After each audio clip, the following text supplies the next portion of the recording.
Bueno, para hablar de las fracturas expuestas, está la clasificación de Gustillo y Anderson que fue realizada en 1976 y modificada por el mismo Gustillo y sus colaboradores en el 84.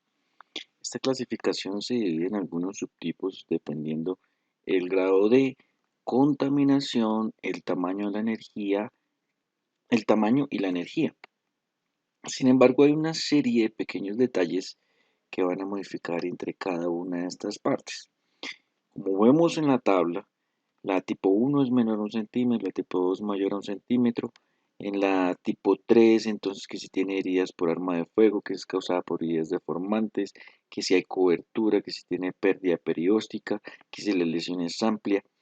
De esta manera, muy bonita la clasificación y todo, pero en 2 semanas ustedes no se van a acordar más de esta clasificación. Y lo que más interesa es entender la clasificación y principalmente saber qué hacer y tratarla.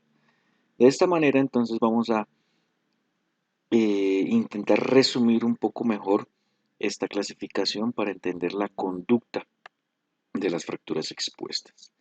Entonces básicamente lo que tenemos que tener en cuenta son tres cosas.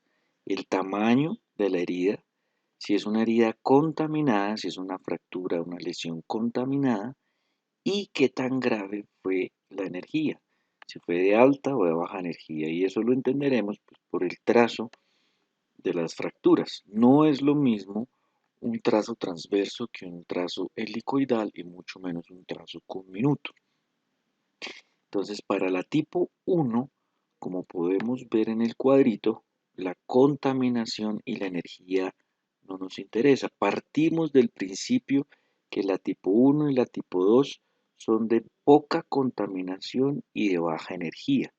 Entonces, desde ese punto de vista, la manera de diferenciar entre una lesión tipo 1 y tipo 2 es el tamaño.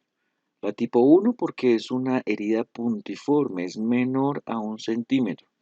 Cuando estas fracturas, por ejemplo, las fracturas de trazos rotacionales que generan espicas en el hueso, estas son las que pueden dañar el tejido celular subcutáneo hasta generar una lesión en la piel o un pequeño corte por un vidrio o en el accidente, cosas pequeñas que se consideren de muy bajita energía, entonces será la tipo 1. Y la diferencia entre tipo 1 y tipo 2, como decimos, es el tamaño, entonces será que la tipo 2 es de entre 1 a 10 centímetros, que evidentemente tendrá cobertura. La podemos cerrar, que se puede levantar la piel y después de realizar el lavado la cerramos sin tensión, sin pérdida de piel, sin lesión importante. Y esto nos va a separar la clasificación de entre la tipo 1 y tipo 2 a la tipo 3. La tipo 1 y tipo 2 son fracturas expuestas de baja contaminación y de baja energía, a diferencia de la tipo 3 en adelante. Tipo 3A, B y C, las tres son 3 porque son heridas contaminadas y de alta energía. Entonces, en la herida tipo 3 o en la fractura expuesta tipo 3 no nos interesa el tamaño de la herida y sí nos interesa la contaminación y la energía. Por ejemplo, si ustedes tienen una lesión por un arma de fuego, un disparo en el fémur que le genera una lesión en una fractura conminuta del fémur, y además de eso es una bala que es un cuerpo contaminado, pues la herida va a ser menor probablemente a 1 centímetro el orificio de entrada, pero por considerarse contaminada y de alta energía, inmediatamente se convierte en una tipo 3A. Por eso en este tipo de situación el tamaño no nos importa. Lo que importará será la contaminación y la energía. Entonces, si a partir de la 3A en adelante lo que interesa es la contaminación y la energía y no el tamaño, entonces ¿cuál es la diferencia entre 3A y 3B? Que en la 3B no tenemos cobertura, a diferencia de la tipo 2, que además de tener baja contaminación y baja energía, es una herida que se puede lavar, se puede suturar sin problema, no hay una lesión grande de los tejidos blandos. Por el contrario, en la 3B, esas heridas por esas lesiones o traumas por abrasión, donde hay pérdida de parte muscular, tendinosa, exposición tendinosa o pérdida ósea en el lugar del accidente y que no se puede, una vez se lava, no se puede realizar la cobertura, quedan tendones expuestos, músculo expuesto, hueso expuesto, pues se considera una 3B.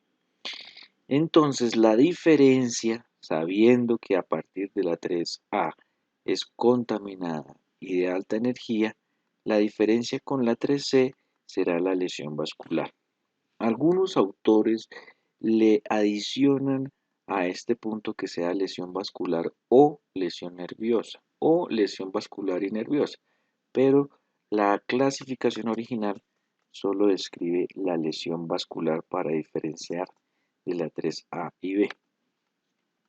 Por ejemplo, esa misma, ese mismo ejemplo que dábamos del tiro, del disparo en el fémur, puede ser una herida menor a 1 centímetro. Pero si este disparo crea una lesión neurológica vascular, pues inmediatamente se convertirá en una 3C. Entendiendo esto, lo que más interesa es que sepan el manejo. Esta clasificación, como todas las clasificaciones, están hechas para tener una conducta, para tener un manejo. Y en todos estos subtipos de clasificación, lo importante es que ustedes sepan qué hacer. Ustedes cuando estén en su rural, cuando estén trabajando en una clínica u hospital como médicos generales, lo primero que tienen que hacer es esto. Todo paciente con fractura expuesta hay que hacerle. Lo más importante es la cobertura antibiótica inmediata.